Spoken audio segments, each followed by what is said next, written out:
So upcoming, we've got Richardson Hitchins versus Oscar Duarte, where Richardson Hitchins is going to defend his IBF Super Lightweight Championship in a fight where I think a lot of people are really heavily favouriting Richardson Hitchins, and rightfully so, because I do think he's the better boxer and do think he's capable of winning this fight. But Oscar Duarte, he's no scrub. You know, he's got wins over Jojo Diaz, and who else did he beat? Let me see his resume quickly.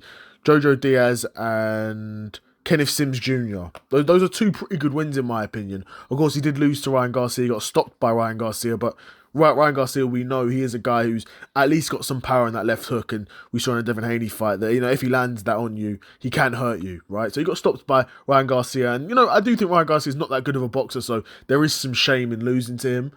But then, of course, you know, wins over Jojo Diaz, who's a, you know, decent level guy at 135, a respectable level name. You know, Jojo Diaz, you know, not just anyone can beat Jojo Diaz. You know, he beat Tevin Farmer, sorry, in a good win for Jojo Diaz. And then Kenneth Sims Jr. as well. I think Kenneth Sims Jr., again, he's been beaten a couple of times. He's a beatable opponent, but I do think he's a good boxer. And Oscar Duarte has shown throughout a lot of these fights that he's tough, he's a pressure fighter, he's a bit of a brawler, he likes to close the distance and let shots rip.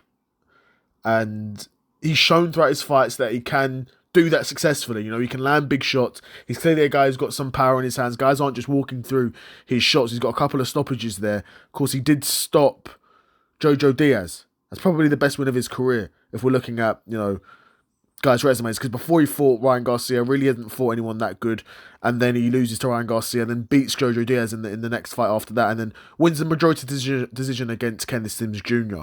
And now he gets a world title shot against Richardson Hitchins. Of course, Oscar Duarte has got 30 wins, 23 knockouts, and 2 losses, whereas Richardson Hitchins is the undefeated champion and has beaten a couple of good guys, particularly Liam Paro and Kambosos in his last 2 fights. And Kambosos, he smoked Kambosos, by the way. Oscar Duarte, he's better in terms of, I think Kambosos is definitely towards the end of his career. And Oscar Duarte, even though a prime Oscar Duarte loses to a prime Kambosos, because Kambosos is better than Duarte, I do think that Duarte is not going to be able to effectively implement his game plan enough to beat a Richardson Hitchins, right? So, yes, on paper, Duarte is a guy who closes the distance, fights inside, is a bit of a brawler, throws a lot of punches, but he has to find Richardson Hitchins. And Richardson Hitchins is a very tricky operator, a very skilled boxer, and very skilled defensively as well. And we saw in that Kambosos fight, you know, from the first round, defensively, they were on different levels, right?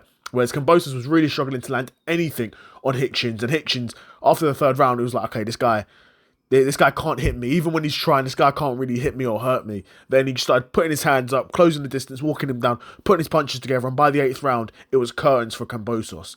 I don't think Richardson Hitchins will finish Oscar Duarte the same way he finished Kambosos, because I think Duarte is more durable. It's a well-known fact at this point that Kambosos has got a bit of a weakness to the body. You know, Lomachenko stopped him at 35, and Richard Hitchins then stopped him again at 140 going to the body. But ultimately, I think what will be Oscar Duarte's downfall is his lack of footwork.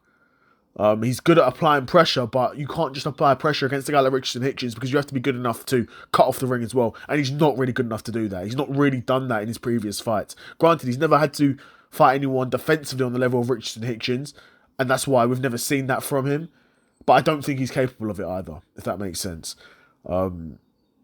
The only way Oscar Duarte has any chance here is if Richardson Hitchins decides to be a stationary target. But Richard Hitchins is far too smart for that. Far too smart to get drawn into those games. I think he's a far too skilled boxer. And I think on paper, and in reality as well, this should be a relatively easy win for Richardson Hitchins. And after this fight, he should be going on to bigger and better things. I'd be super curious to know what you guys think of this fight coming up. Do you think Richardson Hitchins can successfully defend his IBF Super Lightweight Championship? Or do you think Oscar Duarte can cause the huge upset here? Let me know what you guys think in the comments below. Another episode of the Seth Solo Side Quest in the bag, and I'm out. Peace.